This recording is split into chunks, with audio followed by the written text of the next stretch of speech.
আসসালামু আলাইকুম ওয়া রাহমাতুল্লাহি ওয়া বারাকাতুহু নাহমাদুহু ওয়া নুসাল্লি আলা রাসূলিহিল কারীম আম্মা বা'দ। সম্মানিত দিনী ভাই ও বোনেরা, আপনারা সকলেই কেমন আছেন? আশা করি আল্লাহ সুবহানাহু ওয়া তাআলার রহমতে সকলেই ভালো আছেন। আমিও আল্লাহ সুবহানাহু ওয়া তাআলার রহমতে খুবই ভালো আছি, আলহামদুলিল্লাহ। সম্মানিত দিনী ভাই বোনেরা, আজকে আপনাদের মাঝে চমৎকার একটি বিষয় নিয়ে আসলাম। বিষয়টি হইতেছে দুশ্চিন্তা বা টেনশন দূর করার জন্য চমৎকার একটি কোরআনী আমল। যে কোনো প্রকারের দুশ্চিন্তা, পেরেশানি, মানসিক অশান্তি ইত্যাদি দূর করার জন্য চমৎকার আপনি ফলদায়ক একটি কোরআনী আমল হইতেছে আজকের এই আমলটি। যখনই আপনার দুশ্চিন্তা হবে, পেরেশানি হবে, তখনই আপনি সাথে সাথে এই আমলটি করবেন, ইনশাআল্লাহ দেখবেন নিমিষেই আপনার টেনশন, পেরেশানি আল্লাহ তাআলা দূর করে দিবেন ইনশাআল্লাহ। যাদের টেনশনে বা পেরেশানির কারণে ঘুম হয় না, তারাও যদি আমল করেন, ইনশাআল্লাহ আপনারা চমৎকার ফলাফল পাবেন ইনশাআল্লাহ।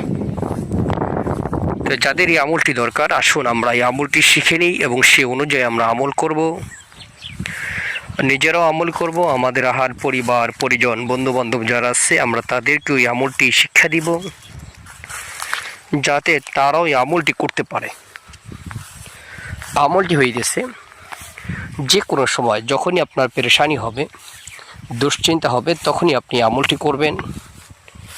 এই নিয়মে আরেকটি নিয়ম হইতেছে, যদি আপনি পেরেশানি মুক্ত, টেনশন মুক্ত থাকতে চান, তাহলে 5 ওয়াক্ত নামাজের পরে 3 বার করে সূরা কুরাইশ, 3 বার করে সূরা কুরাইশ তেলাওয়াত করবেন।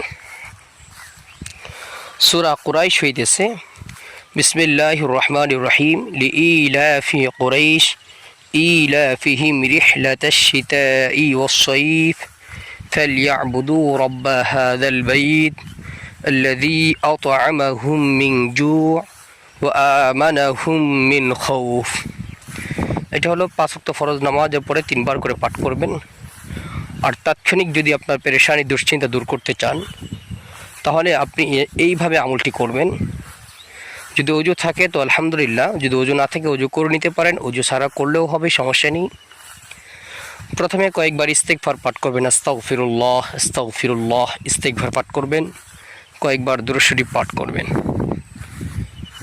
এরপরে কোরআনে কারিমের যে সূরাটি তেলাওয়াত করলাম, সূরা কুরাইশ, লিইলাফি কুরাইশ ইলাফিহিম রিহলাতাশ শিতাই ওয়াস সাইফ ফালইয়াবুদু রাব্ব হাযাল বাইত আল্লাযী আত'আমাহুম মিন জু'ইন ওয়া আমানাহুম মিন খাউফ।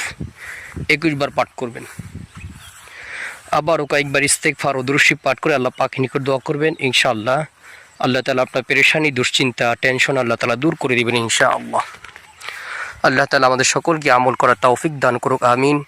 আসসালামু আলাইকুম ওয়া রাহমাতুল্লাহি ওয়া বারাকাতুহু।